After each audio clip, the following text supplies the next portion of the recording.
Good evening and welcome to Blast from the Past.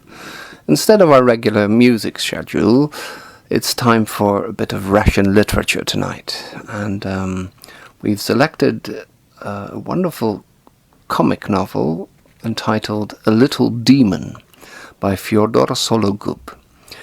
The translation from Russian into English is by Frank Landsman, and one of the chapters or an excerpt will be read out by the famous English comedy and character actor, Mr. Terry Thomas. Welcome to the studio, Mr. Thomas. Delighted to be here after all I've been through. Yes, take it away. Terry Thomas reading out A Little Demon. Thank you. Paradonov was down in the doldrums, and to make matters worse, there weren't any toffees left in his pocket, an absence that worried him and spoiled his mood. Rutilov had been talking 19 to the dozen all the way down. He did everything in his power to praise his sisters to the sky. Only once did Paradonov get a word in edgewise, when he asked in an angry voice, "Now as for a bull, does it have horns?" "Why, of course, what about it?" Rutilov exclaimed, a little startled. "Well, if that's the case, I refuse to be a bull," Paradonov declared. Piqued, Rutilov said, "Now you, Ardolon Boris... give me gin and tonic, Frank. I need to warm up a little bit. Yes, thanks very much. And now you, Ardolin Boristij, will never succeed in becoming a bull for the simple reason that you're an utter pig." "That's a lie," said Paradonov morosely. "To the contrary, and I can prove it," Rutilov said, with a good deal of schadenfreude. Spitefully, don't you know what I mean? "Go on, prove it then," Paradonov begged of him. "I will in a minute," Rutilov replied with the same amount of sadistic pleasure in his voice. They were silent. Paradonov waited in anguish and was eating his heart out in anger vis-à-vis Rutilov. All of a sudden, the latter posed the following question. "Ardalion Boristij, can you spare a dime? I mean, do you happen to have a pyatak," which means a dime or a pig's snout? "Yes, I do, but I'm not going to give it to you, old chap." Rutilov burst out laughing. "Well, if you've got a pyatak, how can it be that you're not a pig?" he yelled gleefully.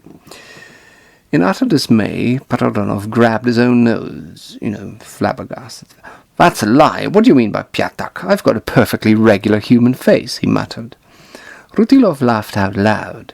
Paradonov looked angry, darting a furtive glance at Rutilov, and said, "You purposely left me in the lurch there among the henbane to drug me, to bring me into some kind of trance, and lure me to your sisters as a kind of matchmaker. As if one witch of that ilk weren't enough trouble. No, you were scheming to saddle me with all three of them." "You moron! How can it be that I wasn't drugged then?" inquired Rutilov. "You know the secret tricks of the trade. Maybe you were breathing through your mouth instead of your nose. Or perhaps you chanted certain formulas, where I haven't got a clue as to how to defend myself against all that mumbo-jumbo of yours. Black magic is way over my head. I remained standing like that until I broke the spell myself." Rutilov laughed. "Do tell me how," he asked. But Paradonov had dried up. "Why have you become so involved with that silly Varvara?" Rutilov inquired. "Do you really think you're advancing your career by getting promoted as an inspector through her recommendation? She'll wrap you around her little finger if that's the way it's done." This was all Greek to Paradonov. "She's been making all this effort for her own good, hasn't she?" he thought to himself. "Because she'll reap what he has sown once I've become the big cheese, and I'll be earning pots of money. In other words, it isn't he who should be grateful to her, but rather she to him." Besides, he felt more at ease with her than with any other woman, when all was said and done.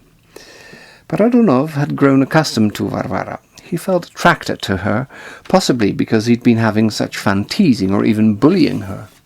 A peculiar habit he'd taken up with great pleasure. They fit like hand in proverbial glove in that respect. It was getting late. In Paradonov's apartment the light was still on, and the window-sills contrasted brightly with the darkness of the street. The visitors were sitting at the tea-table. Groshina, who had become a daily guest at Varvara's, Volodin, Give me now the gin and tonic, Frank, I can't pronounce it. Prepolovenskaya and her husband Konstantin Petrovich, a tall man pushing 40, whose complexion was dull and pale, crowned with black hair, a remarkably taciturn type. Varvara had dolled herself up and wore a white dress. They had tea together and were chatting away in a cosy atmosphere. Varvara was feeling worried as usual because Pararonov had been away for quite a while now. Volodin let the cat out of the bag, laughing like a merry goat, disclosing that Pararonov had gone off somewhere with Rutilov. This only made matters worse for Varvara. But finally Pararonov and Rutilov showed up. They were hailed by a chorus of yells, laughter, and inane double entendre. "Varvara, where's the vodka?" Pararonov shouted in anger. Varvara emerged from behind the table like a veritable Jill in the box, grinning full of guilt, and she lost no time in putting the vodka on the table in a large, roughly cut tumbler. "Let's have one," Pararonov invited his guests gloomily. "Wait a minute," Varvara interrupted. "Klodushka will bring us some zakushka snacks in a jiffy. Hurry up, you," she shouted at the kitchen. But Pararonov had already filled the vodka glasses and stammered, "Why wait? After all, time waits for no one." They all drank their vodka while having a slice of cake, kind of blackcurrant jam tart. Pararonov only had two ways of entertaining his guests on offer, namely playing cards and quaffing vodka. Since it seemed a little early for the card table, it was only just tea time, all that remained was the vodka. In the meantime, a savoury dish was brought in, which prompted another. When Claudia left the room, she didn't close the door entirely, so Pararonov got quite upset. "Why always leave the door open everywhere?" he growled. He was scared stiff of draughts. One might easily catch one's death of cold. That's why his apartment always smelled so stuffy and malodorous. Prepolovenskaya picked up an egg. "A fine egg," she commented. "Where did you get these from?" Pararonov said, "Oh, come on, no comparison with the eggs from the countryside at my father's farm back in the good old days. We had a hen there that laid 2 whoppers a day all year long." "I'm hardly impressed," Prepolovenskaya retorted. "Is that something to be bragging about? You keep banging your own drum, but on our farm we had a chicken that laid 2 eggs a day, with an added spoonful of dairy butter by way of bonus."